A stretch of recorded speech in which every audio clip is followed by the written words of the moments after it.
Kapolri Jenderal Listio Sigit Prabowo mengungkapkan sejumlah 11 polisi diduga terlibat dalam penembakan gas air mata saat tragedi di Stadion Kanjuruhan, Kabupaten Malang, Jawa Timur pada Sabtu 1 Oktober malam. Jenderal Listio Sigit Prabowo menyebut 11 polisi itu diduga menembakkan gas air mata di Stadion Kanjuruhan yang berakhir kericuhan. Ia menjelaskan munculnya nama 11 polisi yang diduga menembakkan gas air mata dalam tragedi Kanjuruhan berdasarkan hasil pendataan. Listio Sigit membeberkan 11 personel menembakkan gas air mata ke Tribun Selatan sebanyak kurang lebih 7 tembakan, Tribun Utara 1 tembakan, dan ke lapangan 3 tembakan. Jenderal Listio Sigit Prabowo berujar penembakan gas air mata itu lantaran banyaknya penonton yang masuk ke lapangan Stadion Kanjuruhan. Namun menurutnya sebelum itu anggota kepolisian sempat melakukan tindakan pencegahan untuk menghalau penonton masuk ke lapangan Stadion Kanjuruhan.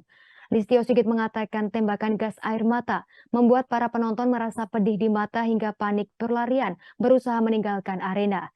Sementara itu tim investigasi tragedi Kanjuruhan di Kabupaten Malang, Jawa Timur telah menetapkan 6 tersangka tragedi Kanjuruhan yang menewaskan 131 orang pada Kamis 6 Oktober 2022. Sejumlah 6 tersangka tragedi Kanjuruhan tersebut mulai dari panitia pelaksana hingga anggota kepolisian. Ke-6 tersangka dijerat pasal 359 dan 360 KUHP tentang kelalaian yang menyebabkan kematian dan pasal 103 ayat 1 Undang-Undang Nomor 11 Tahun 2022 tentang keolahragaan. Para tersangka terancam hukuman pidana maksimal 5 tahun penjara. Personel yang menembakkan gas air mata di dalam stadion 11 personil.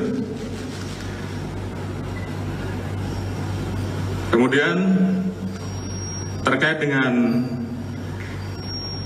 temuan tersebut, tentunya setelah ini akan segera dilaksanakan proses untuk pertanggungjawaban etik. Namun demikian, sekali lagi, tidak menutup kemungkinan jumlah ini masih bisa bertambah. Kemudian terkait dengan proses penyidikan, kita telah memeriksa 48 orang saksi, meliputi 26 orang personel Polri, 3 orang penyelenggara pertandingan, 8 orang steward, 6 saksi yang ada sekitar TKP, dan 5 orang korban. Dan saat ini kita juga terus melakukan pemeriksaan-pemeriksaan tambahan